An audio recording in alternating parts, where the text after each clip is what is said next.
श्रवण कीर्ती पाहुले चित्ती समान काळ सार्थक केला त्यांनी धरिला मनी विठ्ठल कीर्तनाचा समारंभ नीरदम्म सर्वथा हरी काळ सार्थक केला त्यांनी धरिला मनी विठ्ठल निरामणी स्वरूप सिद्धी नित्य समाधी हरिनामे काळ सार्थक केला त्यांनी धरिला मनी विठ्ठल विठ्ठल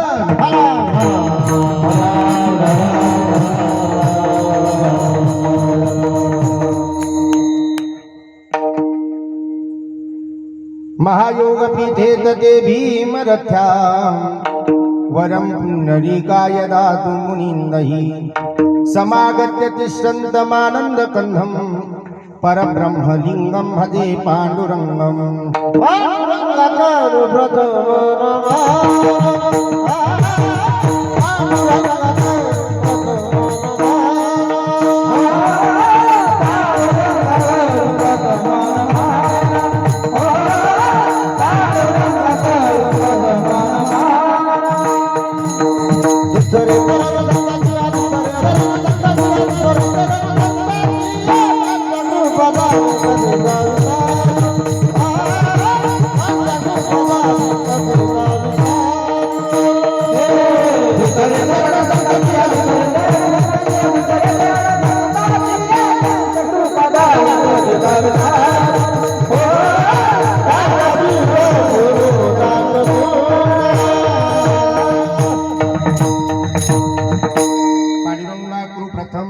दुसरी करणार संतांनी त्यांच्या कृपादानी कथेचा विस्तारू बाबाजी सद्गुरु दास तुका ओम नमो ज्ञानेश्वरा करुणा करा दयाळा तुमचा अनुग्रह लादलो पावन झालो चराचरी मी कळा कुसरी काहीच नेने बोलितो वचने अति भाविका एका जनार्दनी तुमचा दास त्याची आस पुरवावी तुमचा अनुग्रह लादलो पावन झालो चराचरी नमो सद्गुरु तुकया ज्ञान दीपा नमो सद्गुरु सच्चिदानंद रूपा नमो सद्गुरु भक्त कल्याण मूर्ती नमो सद्गुरु भास्करा पूर्ण कीर्ती मनोजवम मारुत तुल्य वेगम जितेंद्रियम बुद्धिमतां वरिष्ठम वातात्मजं वानरयुत मुख्यम श्रीरामदूतं शरणं प्रपद्ये शरण शरण हनुमंता तुम्हारा राम दूता तुम्हारे राम दूता तुम्हारा राम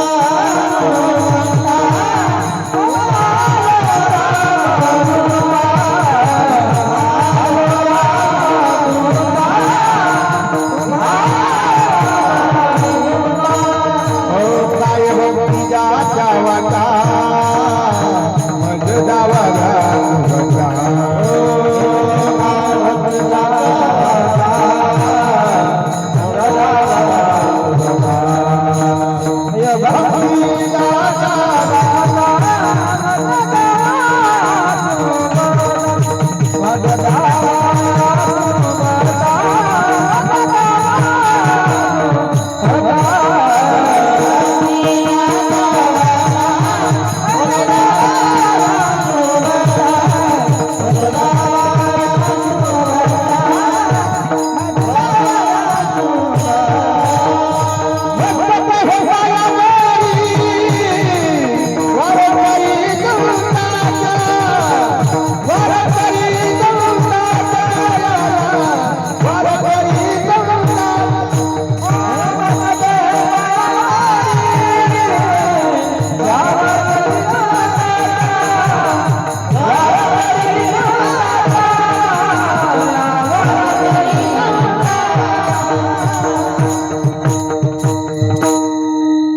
नामवाचे श्रवण कीर्ती पाहुले चित्ती समान काळ सार्थक केला त्यांनी धरिला मनी विठ्ठल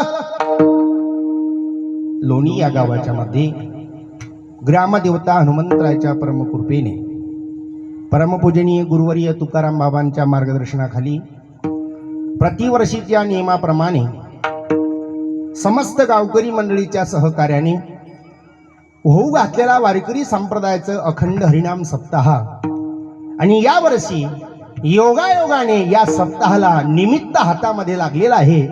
वैकुंठवासी गुरुवर्य श्रीराम महाराज मेहुणकर यांचे जन्म शताब्दीचा उत्सव सुद्धा हा योगायोगाने साजरा होतो. विठ्ठल विठ्ठल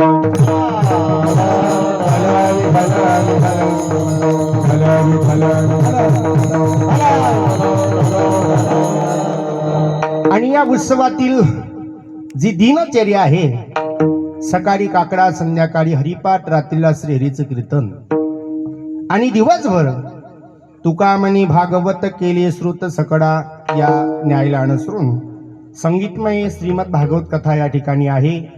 कथाकार आमचे परमस्नेही हरिभक्त पारायण रामकृष्ण महाराज अंबुसकर अकोला महाराजांच्या अमृतमय वाणीतून या ठिकाणी संगीतमय श्रीमद भागवत कथा आहे. आणि तदनुषंगाने या सप्ताह करता जे गुणीजन महाराज मंडळी उपस्थित आहेत, आपल्याच भागाचं वैभव आमचे ज्येष्ठ गुरुबंधू आदरणीय श्री हरिभक्त पारायण, ते आता नुसतं गायनाचार्य नाहीत तर ते भागवताचार्यही आहे, कीर्तनकारही आहे. कीर्तनकाराच्या अगोदर कीर्तनकार आहेत. विठ्ठल विठ्ठल हरिभक्त पारायण आदरणीय श्री गजानन महाराज गोंडचोर आहेत. त्यांच्या साथीला आपल्याच परिसरातील वैभव आदरणीय श्री अक्षय महाराज महल्ले आहेत आणि आदरणीय श्री हरिभक्त पारायण नितीन महाराज आळंदीकर आहे. मृदंगाचार्य हरिभक्त पारायण चांगदेव महाराज आहेत आणि आदरणीय श्री हरिभक्त पारायण परमपूजनीय मोतीराम बाबा यांचे पुतणे ते सुद्धा आता कीर्तनकार झालेलेच आहेत. आदरणीय श्री हरिभक्त पारायण आमचे रामेश्वर महाराज आहेत. विठ्ठल विठ्ठल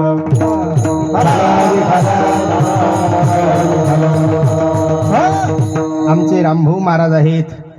खरप येथीलही टाळकरी मंडळी आहे आणि लोणी येथीलही टाळकरी मंडळी आहे आणि सगळी मंडळी तुम्ही आपण या ठिकाणी कीर्तनाच्या निमित्ताने एकत्रित झालेला आहो. विठ्ठल विठ्ठल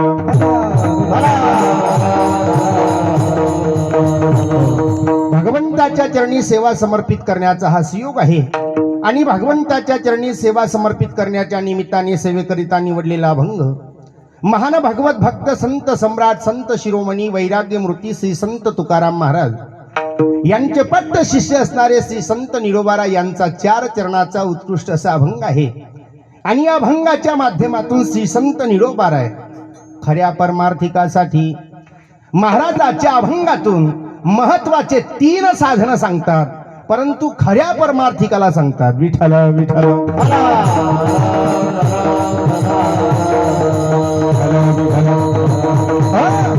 पहिलं साधन आहे वाणीनं देवाचं नाव घ्यायला सांगितलं. दुसरं साधन आहे कानाने देवाची कीर्ती श्रवण करायला सांगितली. तिसरं साधन आहे चित्तामध्ये देवाचे समानपाय धारण करायला सांगितले.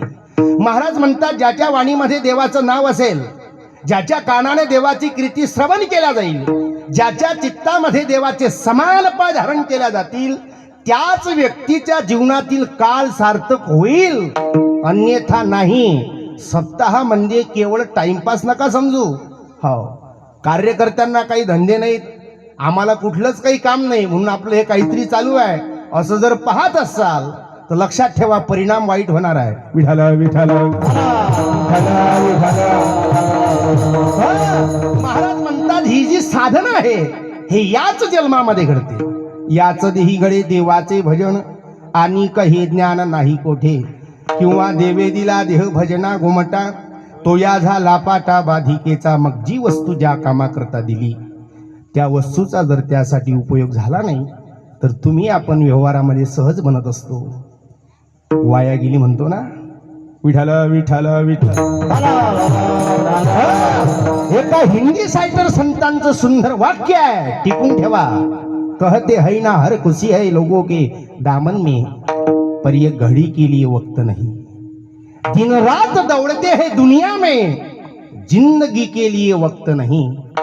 औरों की तो क्या बात करे, खुद के लिए वक्त नहीं. आंखों में नींद भरी सोने के लिए वक्त नहीं, दिल है गमों से भरा, रोने के लिए वक्त नहीं। पैसे के दौड़ों में ऐसा दौड़ा आदमी, थकने के लिए वक्त नहीं। जिस भगवान ने उतना सारा वक्त दिया, उस भगवान के लिए वक्त नहीं। अरे ज्या ईश्वराने तुम्हाला 100 वर्षाचं आयुष्य फुकट दान दिलं, त्या ईश्वर कार्याकरता जर तुमच्या जीवनामध्ये वेळ नसेल, तर ज्ञानोबारांच्या भाषेत जर सांगतो म्हटलं तर ज्ञानोबारा म्हणतात, अगा पृथ्वीवरी पाषाण नसती काही। अरे दगडाची संख्या काय पृथ्वीवर कमी आहे काय? दगड आणि तो माणूस फक्त आकार वेगळा आहे, पण दोघेच फरक काहीच नाही। विठाला विठाला नाही तरी हीन पशुने, म्हणून आपण अतिशय भाग्यवान आहोत। किसन महाराजांच्या पंचक्रोशीतील हे गाव आहे, आणि एवढ्या संतांच्या सानिध्यामध्ये राहून जर आपल्यामध्ये परमार्थ शिरत नसेल तर लक्षात ठेवा, माणूस म्हणून जन्माला आल्याच्या नंतरही सुद्धा हे आपलं दुर्भाग्य आहे। विठाला विठाला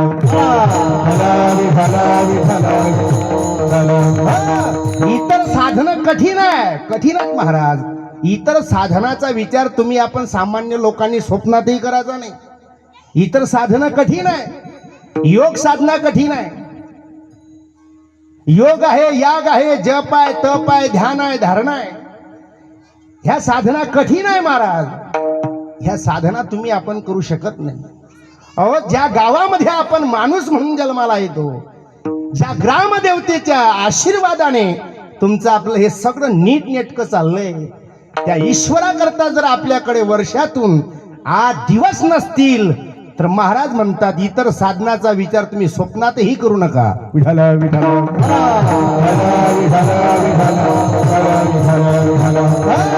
इतर साधना कठीण आहे। साधी योगाची जर साधना करतो म्हटलं तर योग साधना कठीण आहे। ज्ञानोबारा हरिपाठामध्ये बोलतात, योग याग विधी येणे नोहे सिद्धी, वायाची उपाधी दंभ धर्म। या गीतेमध्ये क्लेशोधिकतरस्तेषां मौव्यक्ता सक्तचेतसाम अव्यक्ता ही गतिर्दुःखम देवद्भीरवाप्यते।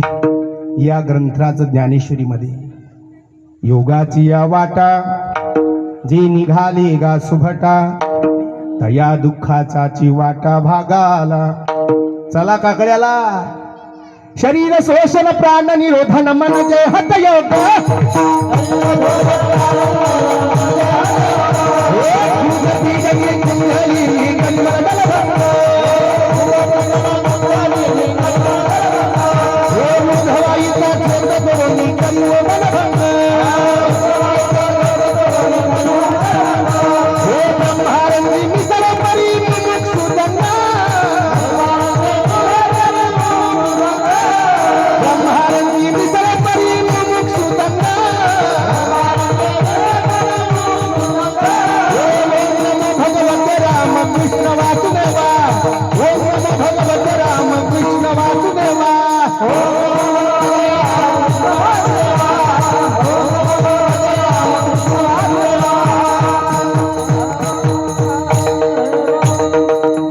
कठीण आहेत महाराज इतर साधन। इतर साधन तुम्ही आपण हे साधे शब्द सुद्धा उच्चारू शकत नाही। मग महाराज आम्हाला असं साधन सांगा, ते साधन आमच्याकडनं सहज घडेल। अभंगाचं पहिलं चरण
नामवाचे श्रवण कीर्ती पाहुले चित्ती समान.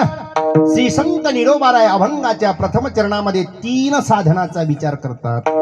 प्रथमतः आपण एका साधनाचा विचार करू. पहा, पहिलं साधन आहे वाणीनं देवाचं नाव घ्यायला सांगितलं. आता मुखाने देवाचं नाव घ्यायला सांगितलं, गोष्ट बरोबर आहे. हे अंगणवाडी बंद करता का मधातली? हे लेकर विठाला विठाला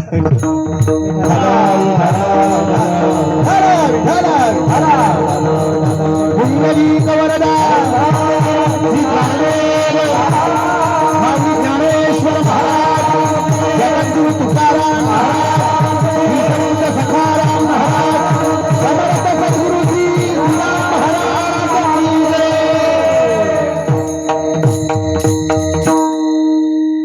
काय सांगू राहिलो तुम्ही? आपलं काय चालू होतं? म्हणा कीर्तन. हरी 3 साधनाचा विचार करत असताना महाराज पहिलं साधन सांगितलं. महाराजांनी वाणीनं देवाचं नाव घ्यायला सांगितलं. आता मुखाने देवाचं नाव घ्यायला सांगितलं, गोष्ट बरोबर आहे. पण एक लक्षात ठेवा, देवाचं नाव मुखामध्ये येणं एवढं सोपी नाही. कोणी उठावं रामकृष्ण हरी म्हणावं इतकं सोपं नाही. इतकं जर सोपं असतं मधली जागा रिकामीच राहिली नसती. फक्त एकच सोपं राहिलं आता कलियुगात, वदनी कवळ घेता. बस विठाला विठाला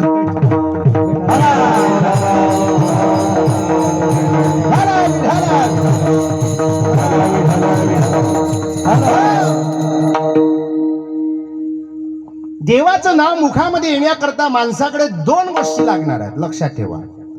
पहिली गोष्ट पुण्य लागणार आहे आणि दुसरी गोष्ट सवयी लागणार आहे. पुण्य असल्याशिवाय देवाचं नाव सुद्धा मुखामध्ये येणार नाही.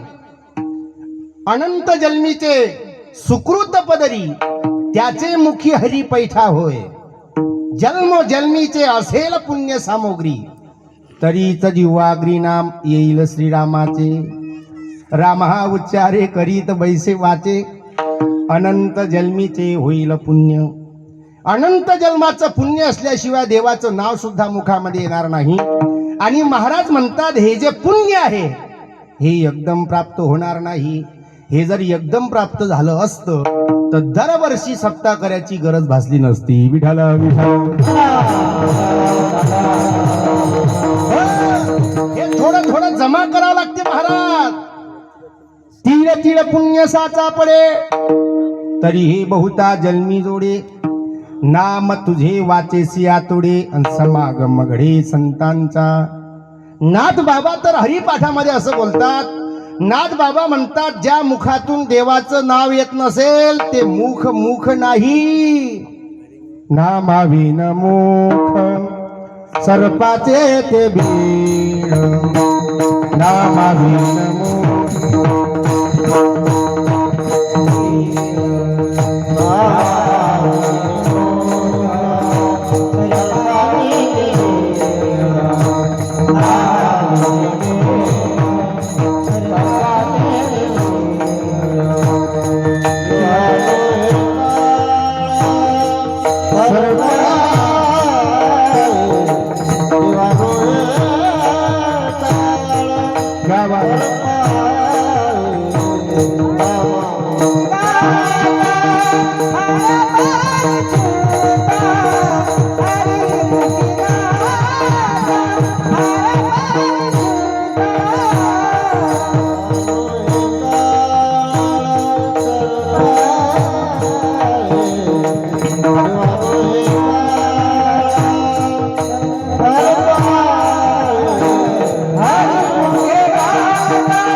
नामाविन मुख सर्पाचे ते बीळ.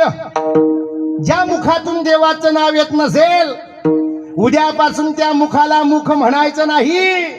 ते मुख नाही, ते बीड आहे. त्याच्या मुखातली जीभ जीभ नाही, तो जिवंत रूपी काळ त्याच्या मुखात बसलेला आहे. जगद्गुरु तुकोबारा तर याच्याही पेक्षा प्रखर भाषेत बोलतात. कोणाच्या अंतकरणाला लागेल पण उत्तरार्ध म्हणत नाही, पूर्वार्ध तुमच्या पुढे ठेवतो. उत्तरार्ध ऐकायचं असेल तर कीर्तन झाल्यावर भेट जा. नामनवदे ज्याची वाचा, पुढे काय विठाल विठाल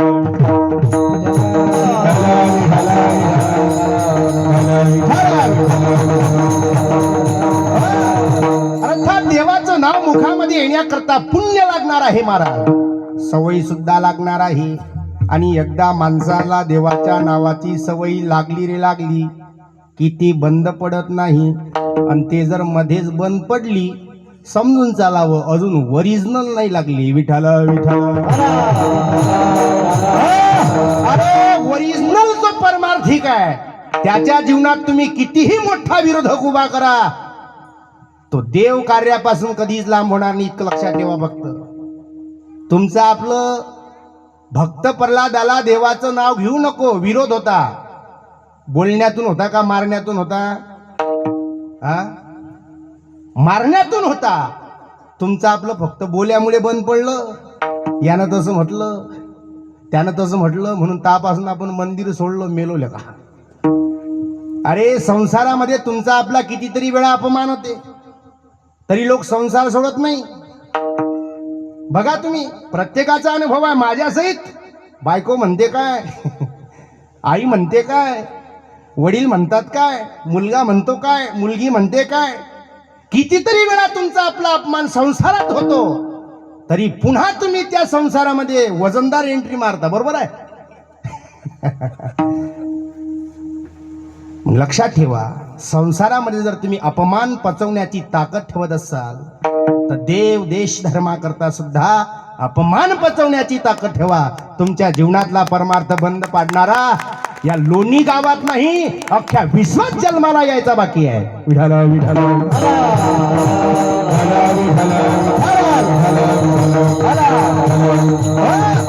एका गावामध्ये एका बाईनं ठरवलं मरीन पण देवाचं नाव घेणार नाही. लोक काय ठरवतील काही सांगता नाही. पण तिची कुस एवढी पवित्र होती, एवढी तिची कुस पवित्र होती की तिच्या कुशीतून 3 वारकरी मुलं जन्माले आले. कालांतराने ती बाई म्हातारी झाली. म्हातारी झाल्याच्या नंतर आजारी पडली. आजारी पडल्याच्या नंतर 3ही मुलांनी आपल्या आईला दवाखान्यात घेतलं. दवाखान्यात नेल्याच्या नंतर डॉक्टर फॅमिली डॉक्टर असल्याच्या कारणाने आणि 3ही मुलं पारमार्थिक असल्याच्या कारणाने डॉक्टरांच्या लक्षात आलं. कपाळावरचा टिळा पाहिला, गळ्यातली माळ पाहिली. डॉक्टरांनी विचार केला, आईचं ट्रीटमेंट घेतल्याच्या नंतर डॉक्टरांच्या लक्षात आलं 3 दिवसाच्या वर म्हातारी जगणार नाही. 3ही मुलांना कॅबिन मध्ये बोलवून घेतलं आणि सांगितलं, म्हणे गळ्यो, तुमची आई आता 3 दिवसाच्या वर जगणार नाही. विनाकारण इथं ठेवून पैसे वाया घालवण्यापेक्षा आईला घरी घेऊन जा, जे आवडत असेल ते 3 दिवसात करून खाऊ घाला. विठाल विठाल. ऐका ऐका, पुढे खूप ऐकण्यासारखा मजेदार विषय आहे. म्हातारीला गाडीत घेतलं. गाडीत घेतल्याच्या नंतर परतीचा प्रवास सुरू झाला. 3ही मुलं भजनातले होते, कीर्तनातले होते, कथेतले होते. 3ही मुलांची चर्चा चालली. अंतकाळी ज्याच्या नाम आले मुखा, तुका म्हणे सुखा पार नाही. मोठा मुलगा म्हणला, अरे आपण नेहमी कीर्तनामध्ये ऐकत असतो, कथेमध्ये ऐकत असतो की ज्या माणसाने मरता मरता देवाचं नाव घेतलं त्याच्या जीवनामध्ये सुखाला पारावार राहत नाही. आणि आपल्या आईनं आजपर्यंतच्या इतिहासात देवाचं नाव घेतलं नाही. निदान आता डॉक्टरांनी सांगितलं 3 दिवस आपली आई जगणार आहे. आपण या 3 दिवसामध्ये म्हणे 3ही भाऊ प्रयत्न करू, निदान आपल्या आईनं एकदा तरी मरता मरता देवाचं नाव घेतलं पाहिजे. मग मोठा भाऊ म्हणला, आईला घरी नाही यायचं म्हणले. आपल्या गावात राम मंदिर आहे, सरळ गाडी राम मंदिरात घ्या. डायरेक्ट बुडी राम मंदिरात आणली. घरून एक खाट बोलावली, म्हातारीला खाटीवर टाकलं आणि मोठा मुलगा म्हणू लागला, आई सांग बरं आता तुला कुठं आणलं. त्याला असं वाटलं आता निदान आपली आई मरता मरता काय म्हणीन राम मंदिरात. पण आजी इतकी खतरनाक होती भाऊ बारामतीची. आजीनं राम मंदिर नाही म्हटलं. 2 नंबरचा मुलगा विचारू लागला, आई सांग बरं आता तुला कुठं आणलं. त्या म्हातारीनं असं कावऱ्या बावऱ्यासारखं पाहिलं आणि पाहिल्याच्या नंतर म्हातारी बोलू लागली. म्हातारी म्हणली, बाबू कोणे गावात जा म्हणे हे असं असतेच, याच्याशिवाय गावच नाही म्हणे. कोणे गावात जा हे असं असते याच्याशिवाय गावच नाही म्हणले. म्हातारीने एवढं वर्णन केलं मंदिराचं, पण देवाचं नाव घेतलं नाही. तो दिवस संपून गेला. तिन्ही मुलांचं विचार करू लागले, म्हणे का रे हा दिवस निघून गेला, आईनं देवाचं नाव घेतलं नाही, म्हणजे आता काय करतो. तर त्याच्या माम भावाचं नाव रामभाऊ होतं. लगेच खिशातला मोबाईल काढला आणि रामभाऊले फोन लावला. सांगितलं म्हणजे, रामभाऊ अरे आई खूप आठवण काढून राहिली, आईला भेटायला ये. तुला कितीही जरी अर्जंट काम असलं तरी ते काम बाजूला टाक आणि आईला भेटायला ये. रामभाऊ विचार करू लागला, आयुष्यात कधी आपल्या आत्याने आपली आठवण काढली नाही, निदान मरता मरता आठवण काढते, चला म्हणले. रामभाऊनं लगेच गाडी काढली, लगेच निघाला. निघाल्याच्या नंतर गावात आल्याच्या नंतर त्यांच्या घरी गेला. घराला पाहते तर कुलूप लावलेलं होतं.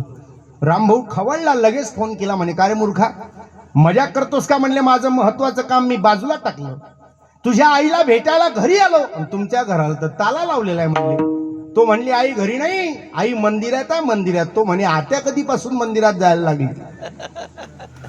ठीक आहे म्हणे सरळ मंदिरात ये. आला रामभाऊ मंदिरामध्ये आला आणि आल्याच्या नंतर तिन्ही मुलांना अतिशय आनंद झाला. रामभाऊचा हात धरला, म्हातारीच्या खाटीजवळ नेला. उशाजवळ गेल्याच्या नंतर तिन्ही मुलं अंतकरणापासून बोलू लागले, आई सांग बरं आता तुला भेटायला कोण आलं. त्यांना असं वाटलं निदान आपले मरता मरता रामभाऊ आला असं म्हणे. लक्षात ठेवा, देवाचं नाव तुम्ही मस्करी म्हणून घ्या, टिंगल म्हणून घ्या, कसंही घ्या, एखाद्या व्यक्तीला उद्देशून घ्या, त्याचं पुण्य मात्र निश्चित मिळणार आहे. तिन्ही मुलं प्रयत्न करू लागली, आई सांग बरं तुला भेटायला कोण आलं. त्यावेळेस म्हातारीनं त्याच्या चेहऱ्याकडे पाहिलं. त्यांना असं वाटलं आता नक्कीच आपली आई आता बोलेल की मला भेटायला रामभाऊ आला. एवढं आईनं म्हटलं की आपलं काम झालं, पण तेवढं काही म्हटलं नाही. विचारलं आईला, आई सांग बरं तुला भेटायला कोण आलं. ती म्हातारी म्हणली हा सखीचा ठक्या आहे म्हणे बुवा. पण म्हातारीनं रामभाऊ काही म्हटलं नाही. तो दिवस निघून गेला. म्हातारीच्या जीवनातला अंतिम दिवस ठरला. शेवटचा दिवस उजाडला. म्हातारीचं तद्धाम परममम झालं. विठाला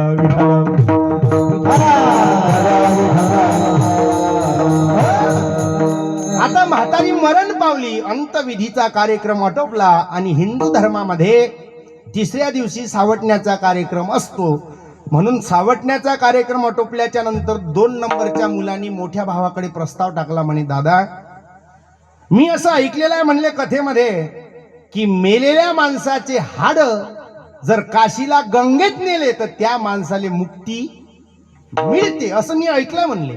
आणि माझा विश्वास आहे गंगा मैयावर. मी प्रयत्न करतो, आपल्या आईच्या हड्ड्या मी काशीला गंगेत घेऊन जातो. मोठा भाऊ प्रखर होता. तो म्हणे गड्या तू म्हणतं आईच्या हड्ड्या गंगेत घेऊन जातो, पण आपली आई इतकी पापी होती, तिनं आयुष्यात जिवंतपणी देवाचं नाव घेतलं नाही. त्याच्यामुळे तू आता कितीही जरी प्रयत्न केले तरी आईच्या हड्ड्या गंगेत जाणार नाही. पण 2 नंबरचा मुलगा चांगलाच हट्टी होता. तो म्हणले नाही नाही मी जाणार म्हणजे जाणार. पिशवी भरली, एका डब्यात त्या हड्ड्या घेतल्या. दरकोज दर मुक्काम करत करत काशीला जाण्याकरता निघाला. ज्या गावामध्ये मुक्काम टाकला त्या गावामध्ये त्याचा बालपणचा मित्र भेटला. दोघांची भेट झाली आणि आनंद झाला. मित्राला मित्र भेटल्याच्या नंतर आनंद होत असतो.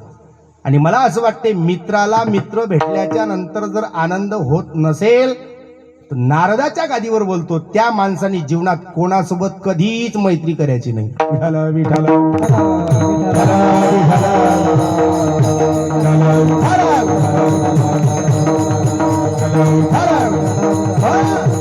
मित्राला अतिशय आनंद झाला. मित्र म्हणून लागला का रे बऱ्याच दिवसापासून आपली भेट नाही, कुठं निघाला, कशा करता निघाला, सगळं सांगितलं. चाल म्हणले आजच्या दिवस रात्री आपल्याकडे मुक्काम करू, तुझं आवडतं जेवण सांग म्हणले. आवडतं जेवण चांगलं सांगितलं. तर संध्याकाळचं आवडतं जेवण मोतीराम बाबाला जर विचारलं तर घड्याळ टपलूच्या व्यतिरिक्त दुसरं काहीच नाही आहे ना बाबा. आज तेच झालं, बेसन पोळीचं सुंदर असं जेवण झालं. आणि जेवण झाल्याच्या नंतर तो मित्र त्या मित्राला म्हणला, गड्या एक काम कर, थोडी शतपावली करायला जाऊ म्हणले. मग हे बाहेर फिरण्याकरता गेले.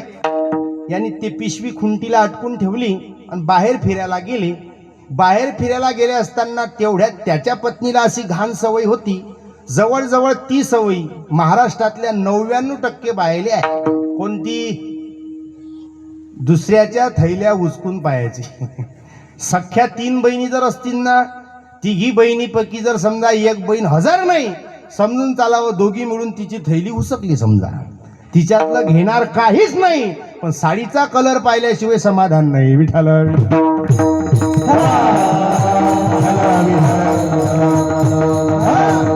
तेवढ्यात त्याच्या मित्राच्या पत्नीने ती लटकवलेली पिशवी खाली घेतली. खाली घेतल्याच्या नंतर पाहिलं त्या पिशवीमध्ये त्याचे कपडे वगैरे होते. बाजूला एक डब्बा दिसला. त्या बाईने विचार केला, म्हणले लांबचा प्रवास आहे, न जाणो यानं खारी खोबऱ्याचे लाडू आणले असतील. डब्बा हातात घेतला, वजनदार लागला, वाजवायला लागली, खुळखुळ आवाज यायला लागला. संशय मनात होता. तिने विचार केला, एकदा उघडूनच पाहू म्हणे, आहे की नाही. डब्बा उघडला महाराज. तिला तिच्यामध्ये हड्ड्या दिसल्या आणि त्या बाईच्या डोक्यात दुसरंच आलं. ती बाई म्हणे, खाल्लं तर खाल्लं, मेल्यानं घरी हड्ड्या घेऊन आला. उलट झालं ते. त्या बाईला चांगला राग आला आणि त्या बाईच्या घराच्या बाजूलेच गटार होतं. गटार काच असते ते. त्या बाईनं त्या डब्यातल्या हड्ड्या गटारात टाकून दिल्या. आजी कुठे गेली सांगाने गेली गंगेत म्हणून. गटारामध्ये हड्ड्या टाकून दिल्या. रूम मध्ये आली, डब्याचं झाकण लावलं, पिशवीत ठेवून दिलं. पिशवी बरोबर जिथल्या तिथं ठेवून दिली. हे दोन्ही मित्र फिरून आले. फिरल्याच्या नंतर थकले, आराम केला. सकाळी उठला, आंघोळ केली, नाश्ता चहा पाणी घेऊन पुढच्या प्रवासाला सुरू झाला. असं करता करता काशीला पोचला. काशीत गेल्याच्या नंतर एका विद्वान ब्राह्मणाची भेट घेतली. ब्राह्मणाची भेट झाल्याच्या नंतर पूजा केली. पूजा विधी आटोपल्याच्या नंतर ब्राह्मण भावाने सांगितलं, घ्या म्हणले अस्थी हातामध्ये. आणि अस्थीचा डब्बा हातात घेतला. जरा हलका हलका लागला, संशय वाटायला लागला. म्हणे आई गायब तर नाही झालीशी. ब्राह्मण भावाने सांगितलं, कमरी एवढ्या पाण्यात जा. कमरी एवढ्या पाण्यात गेला, डब्बा हाती घेतला, डब्याचं झाकण खोललं. म्हातारी गायब झालेली होती. त्याला लगेच त्याच्या मोठ्या भावाची आठवण आली. मोठा दादा म्हणत होता की आपली आई एवढी पापी आहे की तिच्या हड्ड्या गंगेत जाणार नाही. याचं कारण तिनं जिवंतपणी देवाचं नाव घेतलं नाही, म्हणून लक्षात ठेवा. नाराज झाला, घरी आला. आणि घरी आल्याच्या नंतर दोन्ही भावांनी त्याच्या चेहऱ्याकडे पाहिलं. लगेच लक्षात आलं. विचारलं मोठ्या भावानी, का रे गेल्या का आईच्या हड्ड्या गंगेपर्यंत? तो म्हणले, नाही दादा, तू म्हटलं तसंच झालं. आईच्या हड्ड्या गंगेपर्यंत गेल्या नाही. पण मोठा भाऊ म्हणे, पण नेमक्या गेल्या कुठं? तो म्हणे, मलाही माहित नाही, मला सुद्धा माहिती नाही. मग जो सर्वात लहान होता 3 नंबरचा, तो म्हणले, दादा मला माहिती होतं रे, आईच्या हड्ड्या गंगेला एका मुलाच्यानं अशक्य आहे म्हणे. मी एक हड्डी व्यवस्थित सांभाळून ठेवली, ती बारीक भुकटी तयार करून एका डब्बीत ठेवल्या म्हणे. तू टेन्शन घेऊ नको, आता तू एकटा नाही म्हणे, आपण तिघही भाऊ जाऊ आणि आपल्या पत्न्यासोबत घेऊ आणि स्पेशल गाडी करू म्हणे. शिदा आटा सोबत घेऊ, कोणाच्या घरी मुक्काम नाही तर फुक्काम नाही म्हणे. शिदा आटा सोबत घेतला, स्पेशल गाडी केली. ज्या गावात मुक्काम करायचे तिथं जो लहाना मुलगा होता त्याच्या खिशात ती डब्बी घेतली. तो रात्री झोपत असताना शर्ट काढत असतानाही तपासायचा आहे की नाही. काय आता डब्बी म्हणा की आजी म्हणा, सकाळी शर्ट घालत असताना सुद्धा तेच बघत होता तो. असं करत करत ते काशीला गेले. काशीला गेल्याच्या नंतर एका विद्वान ब्राह्मणाची भेट घेतली. ब्राह्मण बुवाने सांगितलं, पहिल्यांदा आंघोळा करा. आंघोळ केली. आंघोळ केल्याच्या नंतर पूजा विधी झाली. आणि पूजा विधी आटोपल्याच्या नंतर ब्राह्मण बुवा जरासे चांगलेच नियमाचे कडक होते. ब्राह्मण बुवाने सांगितलं, पुन्हा आंघोळा करा. आता सकाळच्या वेळेला आंघोळ केली होती, त्यावेळेस 7-7:30 वाजले असतील. सकाळच्या वेळेस काही फारसे गर्दी नव्हती. पण आंघोळ झाल्याच्या नंतर पूजा विधी केल्याच्या नंतर जवळजवळ चांगलीच वेळ झाली, 11:30-12 वाजत आले. भरपूर त्या ठिकाणी गर्दी तयार झाली. मग नवीन भावाचं लग्न जरा नवीन नवीन झालं होतं. मग ती नवीन भावाची पत्नी आपल्या सोबतच्या मंडळीला म्हणू लागली, ताई इथं जरा पुरुषांची संख्या जरा जास्त झाली म्हणले, आपण आंघोळीला थोडं लांब जाऊ म्हणले. मग ते महिला मंडळी खालच्या दिशेने थोडे लांब गेले आणि पुरुष मंडळी वर गेले. आता पुरुषांचं जरा लवकर जटपते आंघोळ वगैरे म्हटलं की येणं कितीतरी एसट्या हुकोल्या आहे की नाही. महिला मंडळीच्या पाठीमागे लागून कुठलीच एसटी पकडल्या जात नाही. मग पुरुषांची आंघोळ वगैरे सगळी आटोपलं. ब्राह्मण बाणे सांगितलं चला म्हणले, घ्या अस्थी हातामध्ये. अस्थीचा डब्बा हातात घेतला, आपली डब्बी हातात घेतली. ब्राह्मण बाणे सांगितलं कमरी एवढ्या पाण्यात तिघही भाऊ जा, आणि ज्याच्या हातात डब्बी आहे तो मध्यभागी उभा राहा. इकून मोठा भाऊ, इकून 2 नंबरचा भाऊ आणि मध्ये लहाना भाऊ उभा राहिला. लहान्या भावाने खिशात हात घातला, डब्बी हाताला लागली, डब्बी मुठीत पकडली आणि पाण्यामध्ये सोडून दिली.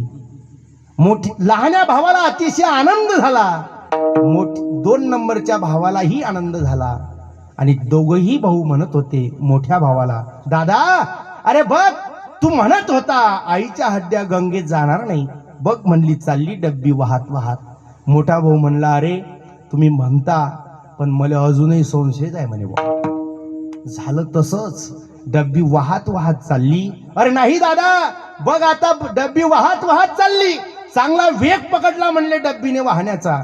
डब्बी वाहत वाहत गेली. महिला मंडळ जिथं आंघोळ करून राहिलं होतं त्या दोघीची आंघोळ अटपून त्या वर आल्या होत्या आणि ते लहानी होती ते झांबली होती ते मागेच राहिली. तिची आंघोळ आटपल्याच्या नंतर ही तिनं जरा ते कर्ममार्गी असल्याच्या कारणाने तिने आंघोळ झाल्याच्या नंतर आचमन करायला सुरुवात केली. वारकरी आचमन वगैरे या फंदात पडतील नाही, 15वा अध्याय म्हटला मोकळे होऊन जातात वारकरी. तिने लगेच पाण्यामध्ये हात टाकायची, आचमन करायची. असं करता करता तिनं 4 वेळा केलं आणि 5व्यांदा पाण्यात हात टाकला. जसा हात टाकून हात वर आला तसेच ती डब्बी तिच्या हातात बसली. तिला असं वाटलं की गंगा मैयानं मला प्रसादच दिला की काय. तिनं कोणाला काही सांगितलं नाही महाराज, तिनं विशेष लीक नाही केला. डब्बी घेतली, परसमध्ये टाकली, चैन लावून पॅक केली, कोणाला काहीच सांगितलं नाही. तसेच काही लोक अंदरल्या गाठीचे असतात, आपलं सगळं विचारून घेतात, त्याचं काहीच खोलत नाही. घ्या रे बाबा, विठाल विठाल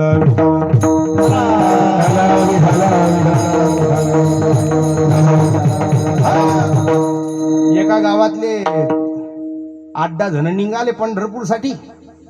काही लोक विचारे उदार अंतकरणाचे असतात. ते पहिल्याच दिवशी स्टेशनवर गेले की म्हणता, हा पाय हा आपला डब्बा आज पहिले रिकामा करा मग पाहू पुढे काय आहे. पहिल्या दिवशी त्याच्या डब्यातले लाडू खाऊन घेतल्या जातात. त्यात काही एखादा असतेच पहा तुम्ही, कोणी गँगीत एक असा इतका खतरनाक असते, तो पंढरपूरून घरी येते तरी डब्याचं झाकण नाही उघडत त्याचं. या रे बाबा, घरी आल्यावर तर तुमच्या गावातलं म्हशी आहे की नाही. घरी आल्यावर त्या डब्याचं झाकण उघडून पाहिल्या जाते, त्या डब्यातल्या लाडूला फुली लागते. फुली येणं समजते तुम्हाला, ते म्हशीच्या मेवनात टाकलं. आता म्हैस बी घरी खात नाही. विठाला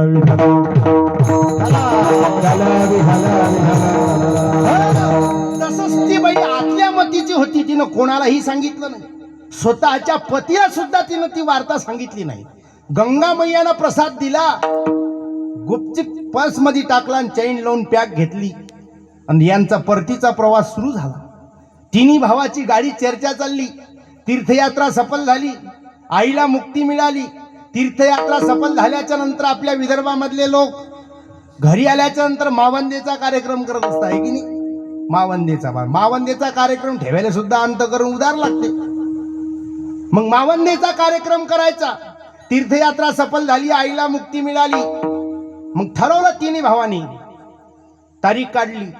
सगळ्या सोयरे झालेले प्रवासातूनच फोन केला, या तारखेला इतक्या वाजता आमच्याकडे मावंद्याचा कार्यक्रम आहे, निमित्त आहे आईला मुक्ती मिळाली आणि तीर्थयात्रा सफल झाली. असं सगळं ठरलं महाराज. हा फोन ती लहानी सून ऐकत होती, पण तिनं विशेष लीक नाही केला ना. हो हा, घरी आल्याच्या नंतर तारीख निघाली. तारखेच्या दिवशी सगळे पाहुणे जमा झाले. तिच्याही माहेरातल्या बाया आल्या होत्या. बाया आल्याच्या नंतर मग त्यांची चर्चा सुरू झाली. मग तिच्या माहेरातल्या महिला मंडळ तिला म्हणू लागल्या, किती भाग्यवान आहेस बाई म्हणले तू, 6 महिने झालं म्हणले तुझं लग्न होऊन, फक्त 6 महिने. 6 महिन्यात तुला काशी घडली, गंगेची आंघोळ झाली. आमचं लग्न होऊन 18 वर्ष झाले म्हणे. अजून शेगाव तर काय, पण इलोरही नाही पाहिलं म्हणे. यार पंढरपूर हे तर लय दूर राहिलं म्हणले. तू किती भाग्यवान आहेस, किती चांगला परिवार मिळाला तुला. 6 महिन्यात तुला काशी घडली, गंगेची आंघोळ झाली. ते बाई म्हणे ताई, नुसतं काशी नाही घडली, नुसतं गंगेची आंघोळ नाही झाली, गंगा मैयानं मला प्रसाद बी दिला. आता गंगा मैयानं प्रसाद दिला. प्रसाद शब्द 2 नंबरच्या भावाच्या बायकोनं ऐकला. ती लगेच पळत पळत त्या रूमच्या जवळ आली आणि खिडकीजवळ उभी राहिली. प्रसाद दिला. ती म्हणली आपल्यासोबत इकडून आली तिकडून आली, हिनं प्रसाद आपल्याला दाखवला नाही. म्हणजे नेमकं काहीतरी प्रसाद विशेष असला पाहिजे. कुठे प्रसाद दाखवा आम्हाला. त्या माहेरातल्या मंडळी म्हणू लागल्या. ती उठली, चाबी घेतली, कपाट उघडलं, कपाटातून परस बाहेर आली, चैन खोलली, परस मध्ये हात घातला, डब्बी बाहेर आली. त्या 2 नंबरच्या भावानं जशी डब्बी पाहिली, भाऊ आपल्या बायकोनं जशी डब्बी पाहिली, तशी ते बाई जिथं पंक्ता चालू होत्या तिथं पळतच गेली. त्या पंक्तीत तिच्या मालकाचं चालू होतं, सावकाश घ्या, भरपूर जेवा, तुपाची चाळी चालू द्या, घरचं स्तूप आहे, गावरान तूप आहे, भरपूर जेवा. आणि ही बाई पंक्तीच्या मध्ये उभी राहिली आणि ती बाई तिच्या मालकाला म्हणू लागली, पंक्ती थांबवा. तर माणूस म्हणे तू पागल झाली का म्हणे. पाहुणे काम धंदे सोडून टायमिंग मध्ये आपल्या घरी हजर आहेत, तू कशी काय म्हणतं पंक्ती थांबवा, नेमकं झालं काय. ते बाई म्हणे इकडे या. अगं म्हणले झालं काय सांग ना. ते बाई म्हणे तुमची माय घरी आली.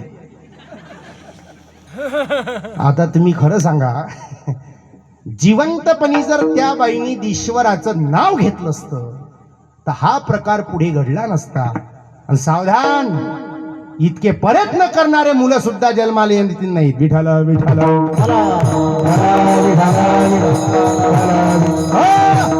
अरे 2 दिवसाच्या पूर्वीच अक्षय तृतीया होऊन गेली. काही घरामध्ये बापाचा फोटो लटकवल्याच्या नंतर अक्षय तृतीयालाच खाली काढल्या जाते. वर्षभर तिच्यावर कितीतरी जाळं असते महाराज. तुम्ही गेल्याच्या नंतर 4 बोटाचा रुमाल हातात घेऊन सुद्धा कोणी पुसायला तयार नाही. म्हणून सावधान, हयातीत असताना तुमच्या जीवनाचं तुम्हाला सोनं करायचं का माती करायचं हे तुमच्या हातात आहे. विठाला विठाला.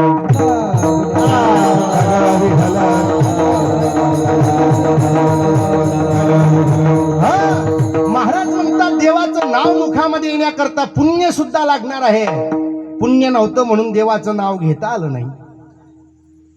दुसरी गोष्ट सवय सुद्धा लागणार आहे. नाम वाचे पहिलं साधन. दुसरं साधन आहे श्रवण कीर्ती. कानाने देवाची कीर्ती श्रवण करायला सांगितली. आता श्रवण भक्तीने कोणाचा उद्धार झाला, भागवतामध्ये महाराजांच्या मुखारविंदातून तुम्हाला ऐकायला मिळेल. श्रवणी परीक्षिती तरळा भूपती, 7 दिवसा मुक्ती झाली तया. 7 दिवसामध्ये परीक्षिती राजाचा उद्धार झाला.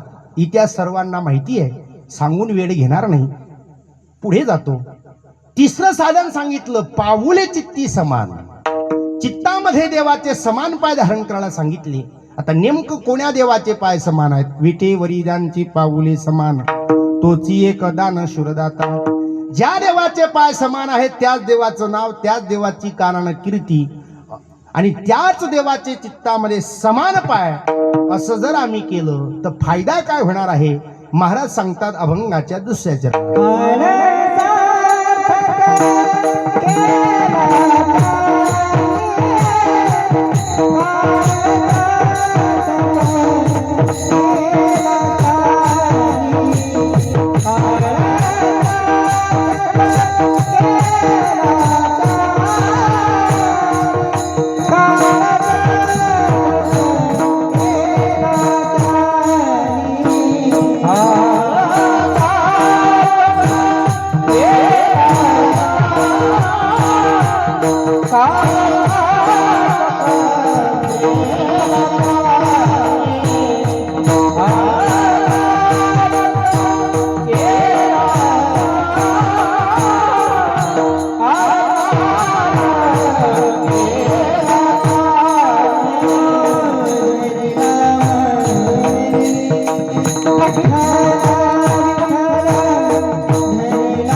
काळे सार्थक केला त्यांनी धरिला म्हणे विठ्ठल. 3 प्रकारचा काळ आहे. जीवन जगत असताना जीवनामध्ये माणसाने या 3ही काळाचं भान ठेवून जीवन जगलं पाहिजे. जीवनामध्ये माणसाने नेहमी करता वर्तमान काळाची कर्तव्यता जागृत ठेवायला पाहिजे. नेहमी करता वर्तमान काळाची कर्तव्यता म्हणजे आता काय करायला पाहिजे. वेळ निघून गेल्यानंतर अर्थ नाही. आणि भूतकाळाचं स्मरण आतापर्यंत काय केलं आणि भविष्याचं चिंतन उद्या काय करायचं आहे. जी व्यक्ती वर्तमान काळाची कर्तव्यता, भूतकाळाचं स्मरण आणि भविष्याचं चिंतन करून जगत असते त्याच व्यक्तीचं जीवन जगासाठी आदर्श असते. विठ्ठल विठ्ठल.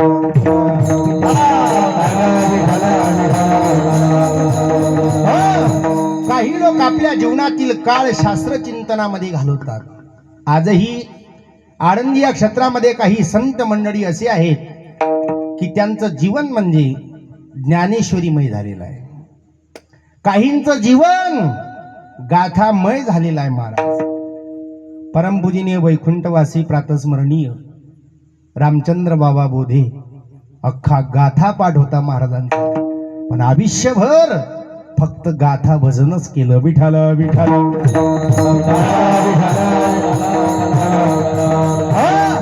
आज हे जे वर्ष आहे जन्मशताब्दीचं वर्ष गुरुवरे वैकुंठवासी श्रीराम महाराजांचं आहे.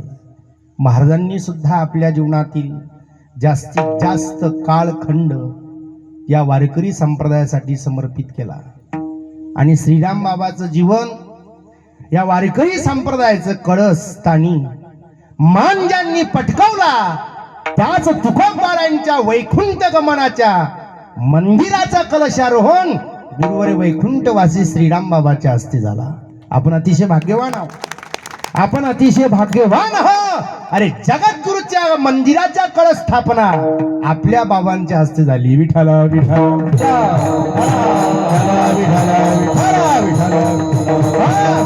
अशा महात्म्यांच्या जीवनातील खऱ्या अर्थाने काळ सार्थक होत असतो. काळ सार्थक केला त्यांनी धरिला मनी विठ्ठल. त्यानंतर काही लोक आपल्या जीवनातील काळ देशाच्या सेवेसाठी घालवतात. मी तर असं म्हणेल पारमार्थिक सेवकापेक्षाही देशाचा सेवक हा श्रेष्ठ आहे.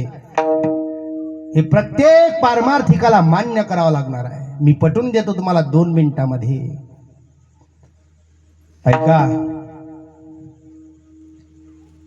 एखादा वारकरी आळंदी पंढरपूर अन्य तीर्थक्षेत्रावरती जात असताना त्याची धर्मपत्नी त्याच्या कपाळाला कुंकाचं तिलक करते, आरतीच्या ताटाने ओवाळते.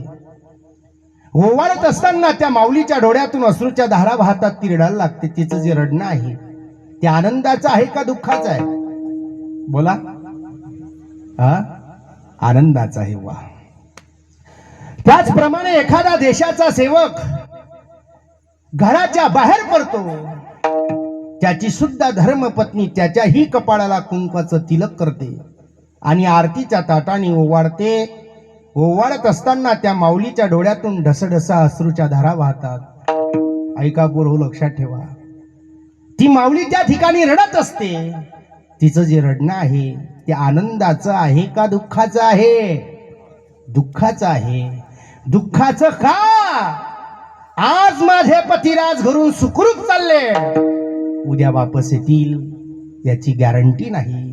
म्हणून पारमार्थिक सेवकापेक्षाही देशाचा सेवक हा श्रेष्ठ आहे, हे प्रत्येक पारमार्थिकाला मान्य करावं लागणार आहे.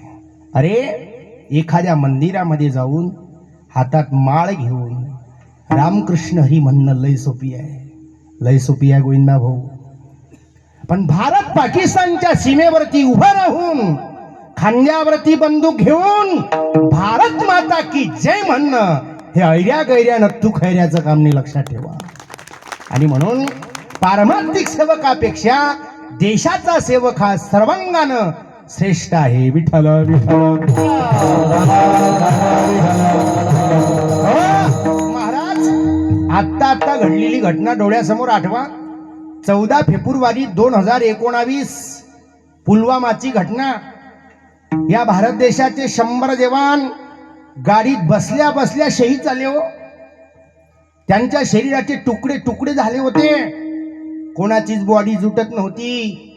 कसे तरी तिरंगाच्या पेटीत पॅक केले. ज्यांच्या आहेत त्यांच्या घरापर्यंत पोच केले. त्यातील 2 जवान आमच्या बुलढाणा जिल्ह्यातील होते आणि एका जवानाचं लग्न होऊन तब्बल 12 वर्ष झाले होते. तोपर्यंत त्या जवानाला काहीही मुलबाळ नव्हतं. ऐका, योग असा 13 फेब्रुवारीला सायंकाळी 7 वाजता त्या जवानाला मुलगा झाला. आणि त्या जवानाच्या आईने पहिला फोन आपल्या मुलाला केला, अरे बाळ, तू बाप झालास का? त्या जवानाने तिकडून प्रत्युत्तर दिला, आई बास, उद्या सकाळी साहेबांनी सुट्टी दिली ना, मी लगेच माझा मुलगा पाहण्याकरता येईल. काही आनंद झाला असेल त्या जवानाला, थोडी कल्पना करा. पण काय दुर्भाग्य महाराज त्या जवानाचं. 14 फेब्रुवारी हा दिवस त्या जवानाच्या जीवनातील अंतिम दिवस ठरला. पोटचा मुलगा पाहू शकला नाही. त्याच्या पत्नीला जेवढा मुलगा झाल्याचा आनंद होता ना, त्याही पेक्षा अधिक आनंद तिच्या पतिराजांनी तिच्या मांडीवर खेळतं मूल बघावं या आनंदाने ती वाट बघत होती. तिला काय माहिती इकडे काय घडलं म्हणून. मी असं म्हणेल, त्या परिवारातील लोक काही दिवसाच्या नंतर कुठेतरी आपल्या मनाला समजूत घालतील. समजूत घालावीच लागणार आहे ना, कारण हा मृत्यू लोक आहे.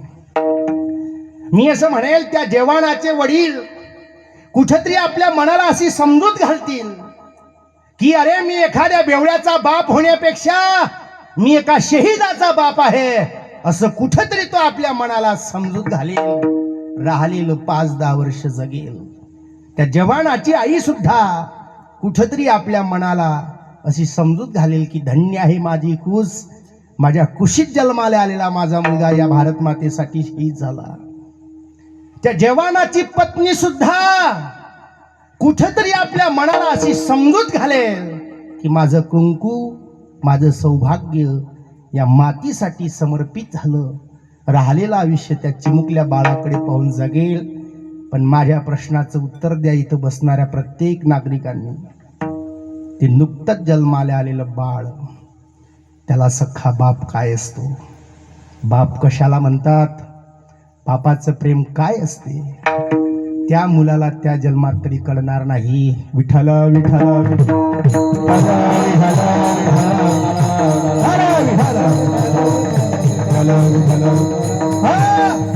अरे, कधी कधी कार्यक्रमाच्या व्यस्ततेमुळे आम्ही 10-10, 12-12 दिवस घरी जात नाही. आमचा मुलगा विचारतो, आई बाबा कधी येतील? तिला तारीख सांगता येईल, पण जवानाच्या पत्नीला तारीख सांगता येणार नाही. हा पारमार्थिकाच्या जीवनातला देशाच्या सेवकाच्या जीवनातील फरक आहे. विठ्ठल विठ्ठल म्हणून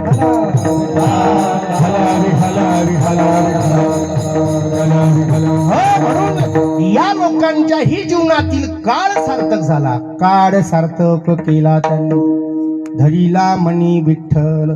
आणि यानंतर ज्या महाराष्ट्रामध्ये आपण हिंदू म्हणून आपली वाटचाल आहे, आपली कॉलर टाईट आहे, चौकामध्ये उभा राहून भारत माता की जय म्हणण्याची पावर, ऊर्जा ज्या छत्रपतींनी या महाराष्ट्राला दिलेली आहे, त्या छत्रपतींच्या जीवनातील कालखंड सुद्धा सर्वाधिक कशामध्ये गेला असेल तर तो हिंदवी स्वराज्यासाठी खर्च झाला. विठ्ठल विठ्ठल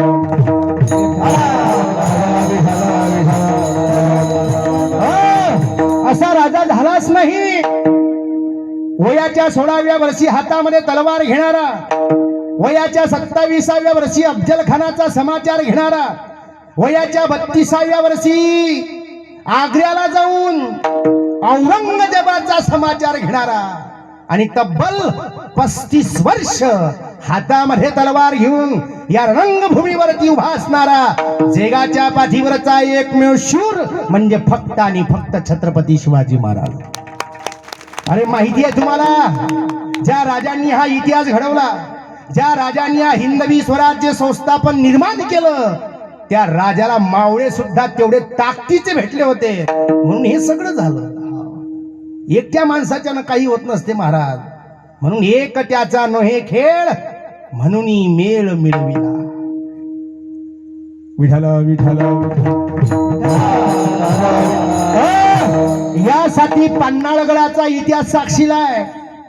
2 पालख्या दरबारात तयार झालेल्या आहेत आणि महाराजांनी आदेश सोडला, माझ्यासारखा दिसणारा, माझ्यासारखी दाढी असणारा, माझ्यासारखी चंद्राची कोर लावणारा असा कोण आहे?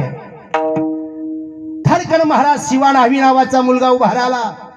त्यांनी सांगितलं, राजे मी आहे. राजाने विचार केला, ही या पालखीत तुला बसायचं आहे. या पालखीत जर तू बसला, लक्षात ठेव, तुला पुन्हा विश्व पाहण्याकरता भेटणार नाही. त्यांनी सांगितलं, राजे तुमच्या करता मी एकदा नाही 1000 वेळा मरण्याकरता तयार आहे. अरे शिवा न्हावी म्हणून जगण्यापेक्षा याला जर छत्रपतींचं नाव प्राप्त होत असेल तर मी मरणाकरता सुद्धा तयार आहे. राजे काळजी नका करू. विठ्ठल विठ्ठल इतिहास खूप मोठा आहे, सांगण्याकरता वेळ नसल्याच्यामुळे तूर्त पॉइंट मी तुम्हाला सांगतो. ही घटना घडली, शिवा न्हावी मरण पावला. राजाला खूप दुःख झालं. राजाने विचार केला, माझं जर पार्ट यांनी बजावलं नसतं, अदा कदाचित मी सुद्धा गेलो असतो. परंतु त्यांच्या घरी आपण सांत्वन करण्याकरता गेलं पाहिजे म्हणून निरूप पाठवला. सांगितलं, छत्रपती तुमच्याकडे येणार आहेत. शिवा न्हाव्याच्या बायकोलाही आनंद झाला, शिवा न्हाव्याच्या आईला सुद्धा आनंद झाला. महाराज छत्रपती घरी येणार आहेत. काय आनंद झाला असेल त्या घराला. निष्ठा असेल तर आनंद होईल, इतकं लक्षात ठेवा फक्त. विठ्ठल विठ्ठल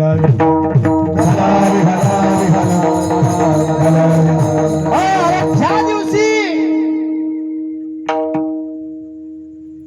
आपले श्रीगुरु आपल्याकडे येत असतील ना, त्या दिवशी त्या माणसाने समजावं, अख्खं विश्व माझ्या घरी आलं. विठ्ठल विठ्ठल कशीच श्रद्धा त्या परिवाराची होती. राजे येणार, सगळी पूर्वतयारी केली. महाराज रांगोळ्या काढल्या, सळा समर्जन लावलं, सगळ्या गोष्टी केल्या आणि आरतीचं ताट घेऊन, ऐका आता ऐकण्यासारखा विषय आहे, आरतीचं ताट घेऊन शिवा न्हाव्याची आई, शिवा न्हाव्याची पत्नी उभी होती. आरतीचं ताट होतं शिवा न्हाव्याच्या बायकोच्या हातात. शिवा न्हाव्याची आई लांबून बघत होती. छत्रपती दिसतात, आजूबाजूने मावळे आहेत. हिच्यामध्ये माझा शिवा न्हावी दिसत नाही. ज्या अर्थी माझा मुलगा दिसत नाही, त्या अर्थी माझा मुलगा या जगात राहिला नाही. हे तिला कळून चुकलं. महाराज राजे अगदी 2 पावलावरती आले, पाटावर उभे राहिले. शिवा न्हाव्याची पत्नी राजेला कुंकू लावून ओवाळणार, तेवढ्यात शिवा न्हाव्याच्या आईने आरतीचं ताट हिसकलं. आणि हिसकल्याच्या नंतर राजे म्हणतात, आई तू असं का केलंस? का तिला मला कुंकू लावू दिलं नाही तू? त्यावेळेस शिवा न्हाव्याच्या आईच्या मुखातले शब्द घरी घेऊन जा. शिवा न्हाव्याची आई म्हणली, राजे, विधवा स्त्रीने कधी राजाला ओवाळू नाही रे.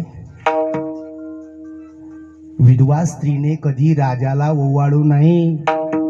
हे दुसऱ्याच्या पत्नीबद्दल बोलत नव्हती, स्वतःच्या सुनेबद्दल बोलत होती. आणि त्याच वेळेस महाराज छत्रपतींनी हंबरडा फोडला. छत्रपतीच्या लक्षात आलं, काय हा महाराष्ट्र माझ्यावर प्रेम करतो.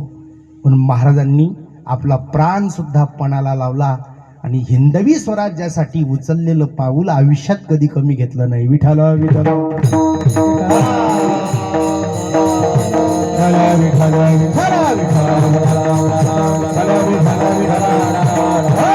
मला सांगायचा मुद्दा एकच आहे, महाराजांच्याही जीवनातील काळ सार्थक झाला आणि महाराजांना साथीदार असणाऱ्या सर्वच मावळ्यांच्या जीवनातील काळ सार्थक झाला. काळ सार्थक केला त्यांनी, धरीला मनी विठ्ठल.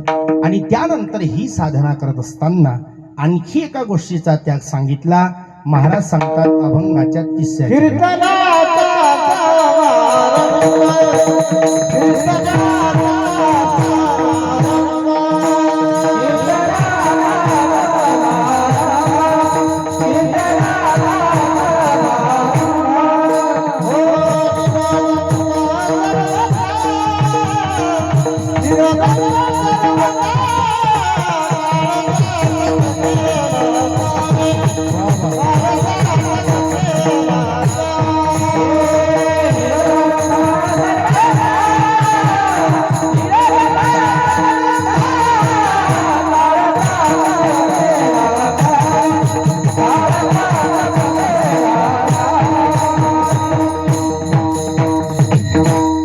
कीर्तनाचा समारंभ नीरदंब सर्वथा दंभ नाम अहंकार. ईश्वर भक्ताकडून सर्व गोष्टी सहन करेल, परंतु अहंकार नावाची गोष्ट मात्र देव सहन करणार नाही. म्हणून माणसाने जीवन जगत असताना जीवनामध्ये माणसाला कुठल्याच गोष्टीचा अभिमान नको. कारण भक्ताच्या ठिकाणी जर झालेला अहंकार जर देवाला सहन होत नसेल तर तुमच्या आपल्या ठिकाणचा अहंकार सहन होईल काय? लक्षात ठेवा. विठाला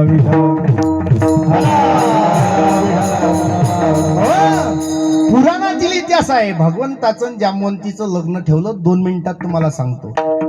भगवंतानी सांगितलं आमचं लग्न व्यवस्थित पार पडलं पाहिजे, ही जबाबदारी तुमची. तुमचं गायन जरा आमच्या वराड मंडळीला ऐकू द्या. आता वराळ कोण कोण होते? इतके चांगले माणसं होते काय? वराळ होतं आसवल आणि माकळं. नारद महर्षी म्हणले, देवा जाणून भोजून तुम्ही माझा अपमान करता, या रानटी पशुला माझं गायन काय कळणार? देवाच्या लक्षात आलं, नारदजीला अभिमान झाला. देवाने सांगितलं, महाराज तुमची इच्छा नसेल तर गायन करू नका, पण तुमचा विना देसाल की नाही? विना कोणाजवळ देऊ म्हणले? देवा एकही लायकीचा दिसत नाही म्हणे मला. देवाने सांगितलं द्या म्हणले अस्वलाकडे. ओ म्हणले, देवा माझा विना तो मोडून टाकील, त्याला काय करतो सोर? देवाने सांगितलं, महाराज तुमचा जर विना मुडला तर दुसरा नवा दिन. हे धमक पाहिजे माणसात, आहे की नाही? दुसरा विना देईल, नवा देईल मी तुम्हाला. सत्तेपुढे शहाणपण चालत नसते. हातचा विना धरला आणि अस्वलाच्या हातात दिला.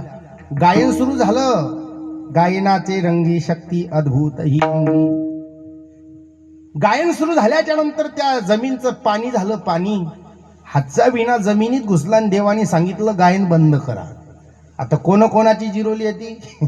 नारदजीनं, आपल्या अस्वलानं नारदजीची जिरोली. आता कुठं नारदजी, कुठं अस्वल? तुमच्या भाषेत सांगू का? कुठं ग्रामपंचायतचा सदस्य, कुठं पंतप्रधान नरेंद्र मोदी? काही हाय बजेट? आता नारदजी सारख्याची जर ही अवस्था आहे तर तुमचं आपलं काय घेऊन बसले हो? अख्खा आयुष्य जाते परमार्थामध्ये, पण ज्ञानोबारांचा हरिपाठ पाठ होत नाही. मला सोपं आहे का ते? हा, प्रत्येक अभंगाला ज्ञानदेव म्हणे आहे. विठाला विठाला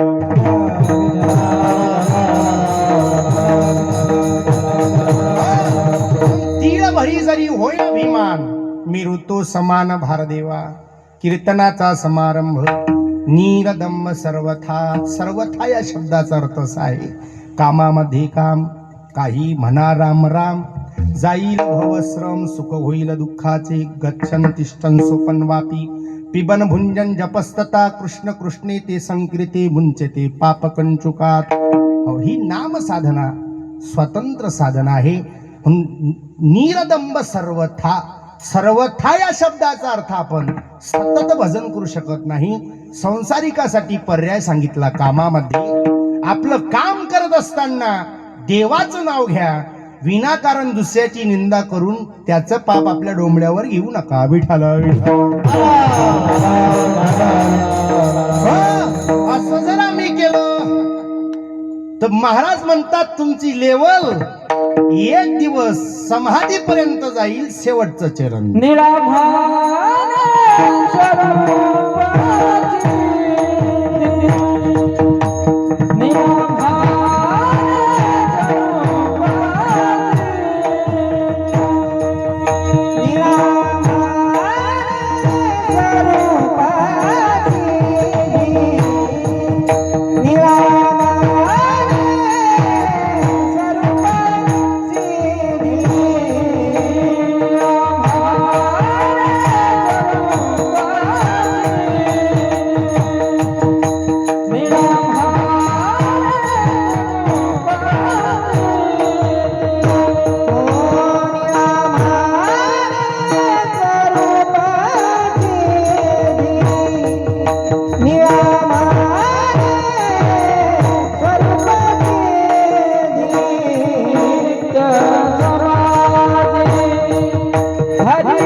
विठ्ठल विठ्ठल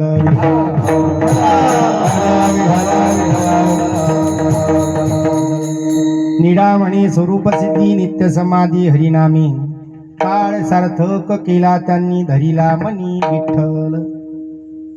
चांगलं खाल्लं तर माणसानं चांगलं खाल्लं असं म्हणायला पाहिजे, आहे की नाही? चांगलं ऐकलं तर चांगलं म्हणायला पाहिजे, वा चांगलं ऐकायला आलं. गावरान तूप खाल्लं तर गावरान तूपच सांगसान ना मालकाला, का घरी गावरान तूप खायचं आणि गल्लीत सांगायचं डालडा वाढला, असं करायचं नाही कधीच. विठ्ठल विठ्ठल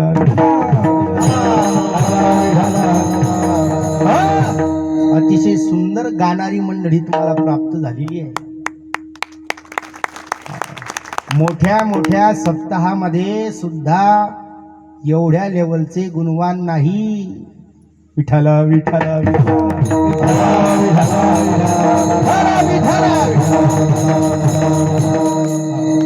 पण ही सगळी मंडळी आता आमचे ते काही नवीन नाही, तुम्हालाही काही नवीन नाही, पण नवीन जरी नसले तरी ज्याची किंमत त्याला दिली पाहिजे. विठ्ठल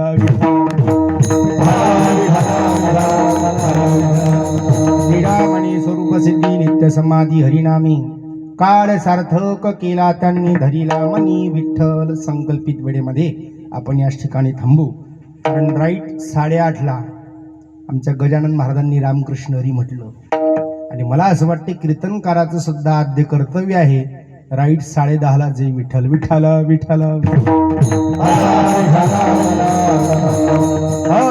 सर्वांनी एकदा ताईट बसा, आणि ज्या महात्म्यांच्या कृपा आशीर्वादामुळे आपल्या गावातील हे भक्तिमय वातावरण रंगून गेलं, त्या संतांचं एकदा मोठ्या प्रेमाने भजन.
प्रजावत्सल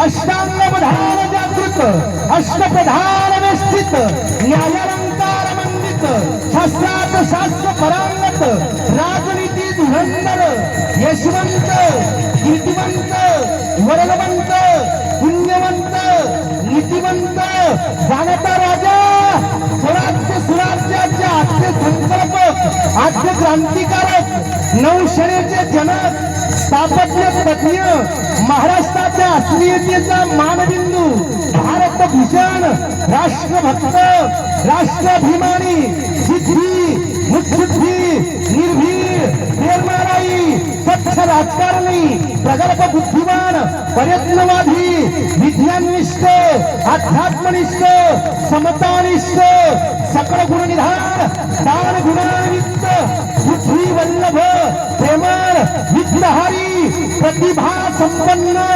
संभाषण चतुर जिजाऊ पुत्र शहाजी सुत सह्याद्री लिप महाराष्ट्राची आर बार शान सिंहासनाधीश्वर श्री श्री श्री छत्रपती महाराज की.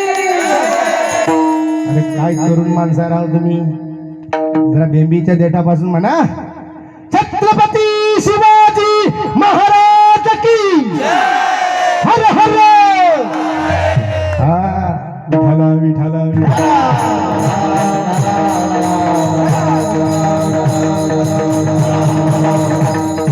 निरामणी स्वरूप सिद्धी नित्य समाधी हरिनामी काळ सार्थक केला त्यांनी धरिला मणी विठ्ठल झालेली शिवा.